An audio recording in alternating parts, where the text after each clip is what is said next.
This is the third installment in Plato's Allegory of the Cave. I'm going to call this section Prisoner Games because what we find in the text, we find some games the prisoners play, and we find a lot of the other issues in the Allegory of the Cave addressed through these games. Now, granted, Allegory of the Cave, I could speak on Allegory of the Cave for 4 hours and we'd only scratch the surface. So I'm really just giving you some of the highlights. If you take a philosophy class, you'll get a greater depth of understanding about Plato's Allegory of the Cave. If you remember, we have the instructor that Socrates said released one of the prisoners, forced him to look at the light, forced him to see the objects and how the objects cast the shadow on the wall, forced him out of the cave. The prisoner did not want to go.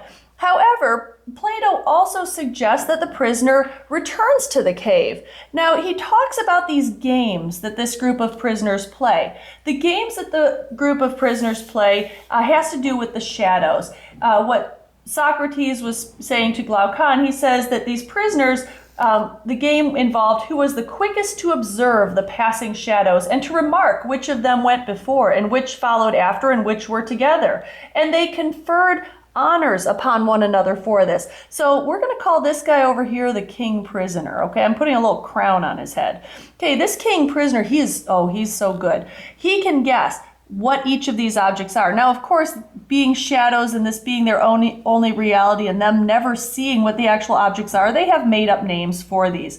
So we'll just say, though he calls it a vase, he says the vase is going to go by, then the cat, a statue of a cat, and then a statue of a tree, and he gets them all correct. And the other prisoners are in awe of him. They say, wow, you're so amazing, you're super, you can guess the objects.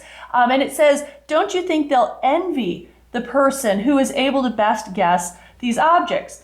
And Socrates says this, he says, do you think that this prisoner who returns to the cave, would he really care about such honors? Would he care about such glory? It's sort of like if you have a younger, maybe a niece or nephew, and your younger niece or nephew says, play a game of tic-tac-toe with me. So you say, okay, you go first. And the niece or nephew begins, and then you go. And the niece or nephew begins, and you go. And the niece or nephew goes again, you go, and you win. Is that really an honor to win a game of tic-tac-toe? Not really. So if you think about that type of a victory, that's sort of the type of victory that the returned prisoner would think this game would confer. Oh, yay, so you're able to guess passing shadows. Don't you know there's a whole world out here? Don't you understand?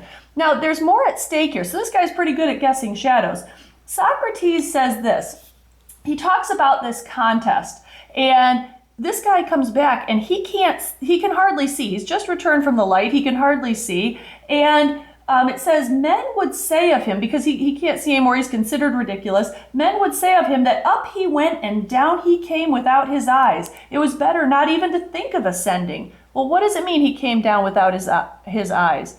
Have you ever come in from the bright light into a dark building? Your eyesight is hampered for a while. Same with this prisoner. So it's the king prisoner, as I like to call him, is a little threatened. And he says it's better not even to think of ascending. If anyone tried to loose another and lead him up to the light, let them only catch the offender. They would put him to death. Well, that's pretty harsh language because this guy can't play a silly game. It's a little more at stake here. This guy's position is threatened because this guy has some knowledge that king prisoner does not possess. So his position's a little bit threatened. And we see this in real life sometimes. With a little bit of knowledge, people become threatened by people with other knowledge or with greater knowledge. The other thing that we see an issue, Plato talks about someone with two kinds of sight, two kinds of bewilderments of the eyes. And this is toward the end of Plato's Allegory of the Cave. It says there are two kinds of bewilderments of the eyes, either from coming into the light or from going out of the light.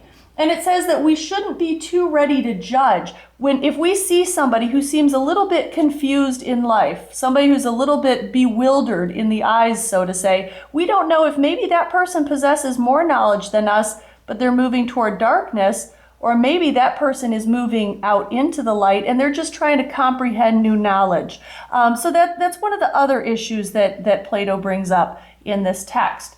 This is the end of Plato's Allegory of the Cave. I hope you enjoyed this text.